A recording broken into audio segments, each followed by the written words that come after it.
Tapos tayo kakahiya natin, papalitan natin ang made in China ng minibus. Stupido. Na itong PUV modernization program, tad-tad ng kapalpakan. Halatang minadali. Halatang hindi pinagplanuhan. Halatang hindi pinag-isipan. Nagpawara-wara lang sila kasi may gustong kumita. Kinonsulta nila yung mga foreign manufacturers na para mag-manufacture na mga jeep na gagamitin sa Pilipinas. Pwede ba naman bullshit yan? Corruption. Kaya nga nung pinasuspindi ko, maraming nalungkot eh. Nakaganon yung mga taga-LTFRB. Maraming dismayado. Sabi na, pero naging bato pa ito.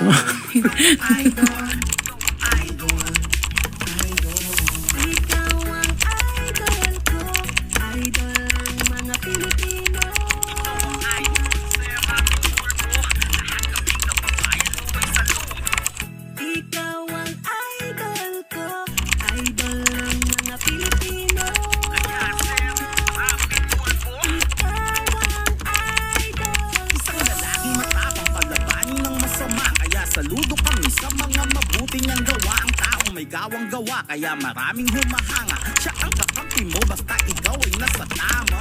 Pagtulong ang nag-iisang misyon ng isang idol sa radyo at sa telebisyon. Gusto mo bang makilala ang taong to kung sino? Walang iba kundi ang Nais kong pasalamatan, of course, yung aming Senate President, si Senator Chis Escudero, and then of course, yung aming Majority Floor Leader ngayon na si Senator Francis Tolentino and Senator J.V. Ejercito.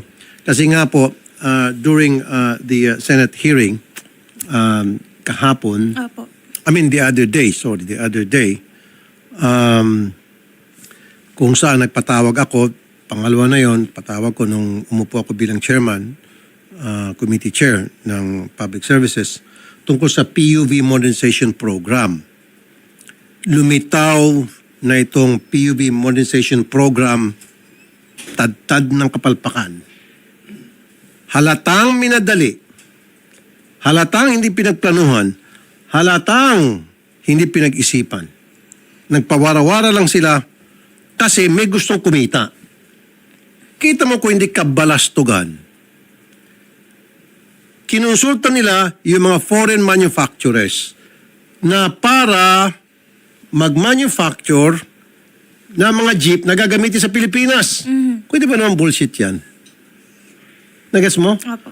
At yung ipapalit sa mga jeepney natin, bus. Na made in China. Mukhang bus. Bakit nyo kukonsulta? Minibus. Opo. Bakit nyo kukonsultahin ang mga manufacturer ng China at Russia para gamitin natin bilang transportasyon ng masang Pilipino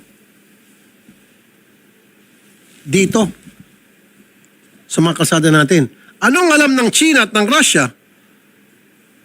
Yung mode of transportation natin na for so many years, 77 years, sa raw, Francisco Motors ang may gawa niyan. At papalitan niyo ng ganun-ganun lang, China-made. Bakit? Ano sabi mo? Di ba? Komisyon, kickback. Oh. At ang dami ko nakitang kabalastugan, kaya suspindido muna hanggat hindi maayos ito. Pag-isipan nyo, maplansya, ang daming gusot to, gusot na gusot. Kung baka talagang sobrang gusot, paplansyahin natin yan. Paplansyahin ng gobyerno. Kayo, mga taga-DOTR, kayo, mga taga-LTFRB, ayusin nyo muna. Pag-isipan nyo. Magsunog kayo ng kilay. Di ba? Planuhin nyo na siguradong, para masiguro wala nang madidihadong mga jeepney drivers at operators natin. Only then, pag nabuo nyo na yan, natapos nyo na yan, then, pwede na siguro natin i-go. Di ba? Hanggat hindi nyo naayos, hindi ako papayag. Kasi, ang habol lang, unfortunately, masakit man sabihin, masama man sa kanila, is corruption. Kaya nga nung pinasuspindi ko, maraming nalungkot eh. Nakaganon yung mga taga-LTFRB. Maraming dismayado. sabi na, pero naging bato pa ito. Maraming nadismaya. At tuwa naman yung mga ano natin, mga jeepney driver. Totoo naman. Di nga po, di ba nakaka-insulto po yun dapat inuuna po yung local manufacturers. Kasi, syempre, that will generate employment. We're talking about 150,000 jeepneys sa buong Pilipinas na papalitan, yung modernize. Eh, sino karapat-dapat mag-manufacture niyan?